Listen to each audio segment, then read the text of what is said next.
Mes chers amis, Saint Vincent de Paul nous rappelle que la douceur est une force pour gagner les hommes à Dieu.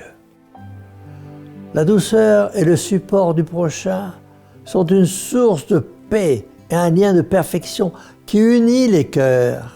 C'est pourquoi, mes chers amis, il vous faut prendre la résolution de travailler à modifier de plus en plus votre caractère afin d'imiter Jésus notre Seigneur, doux et humble de cœur, et que souvent sur vos lèvres et dans votre cœur revienne cette prière.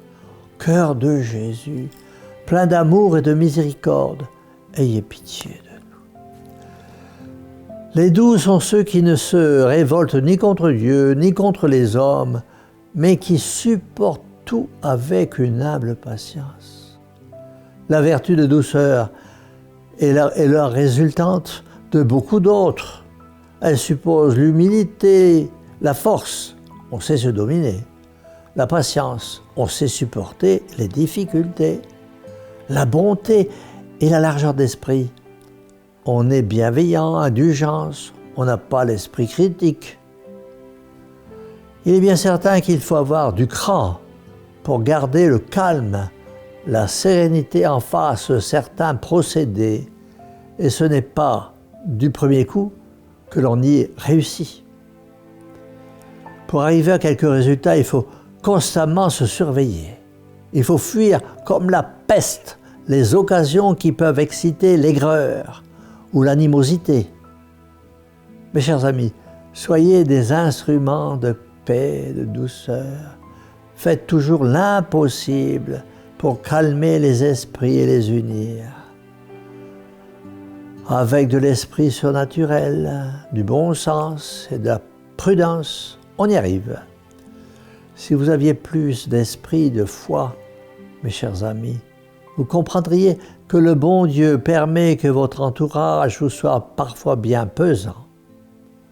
La Providence met ainsi près de vous des ouvriers travaillant à élever l'édifice de votre sanctification.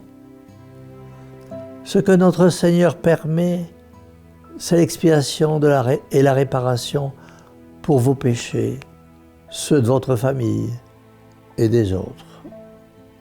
Les désagréments provenant du prochain, mais bien supportés et acceptés, apportent beaucoup de grâce, tant pour vous que pour ceux que vous aimez. Sachez donc en tirer profit. Luttez avec énergie contre l'égoïsme, ce défaut le plus classique. Ne ramenez pas tout à vous.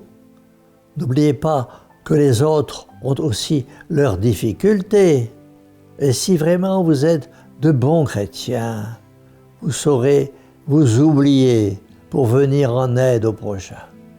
Les égoïstes sont trop occupés d'eux-mêmes pour penser aux autres, car il n'y a pas de sainteté pour qui est égoïste. Et le malheur, c'est qu'il est très difficile à un égoïste de s'apercevoir qu'il est égoïste. Alors, mes amis, ayez un cœur bon et compatissant, un cœur dévoué, toujours prêt à venir en aide, à donner. Un cœur large, que rien ne lasse, que rien ne rebute. Prenez modèle sur la très sainte Vierge Marie, la Mère toute miséricordieuse et toute bonne, mes amis. Et eut-il jamais âme plus mystique, plus élevée en Dieu que celle de Marie Immaculée? Et cependant, à la lecture de l'Évangile sur les noces de Cana, qui donc s'aperçut le premier de la gêne des hôtes? Qui donc, sinon Marie, pense à solliciter un miracle de la part de son divin Fils? Que d'âmes mystiques observent finement Dom Marmion aurait jugé indigne d'elle de penser au vin. Et pourtant, que sont ces âmes à côté de la très sainte Vierge Marie? Alors, mes amis, vous essaierez d'être pondérés dans vos appréciations, d'être indulgents, de pratiquer la douceur et la bienveillance, Toute chose qui contribue éminemment à créer une atmosphère de sympathie, d'amour, de paix qui donne tant de charme à la vie de famille. Et je conclurai par ces mots de Saint Vincent de Paul.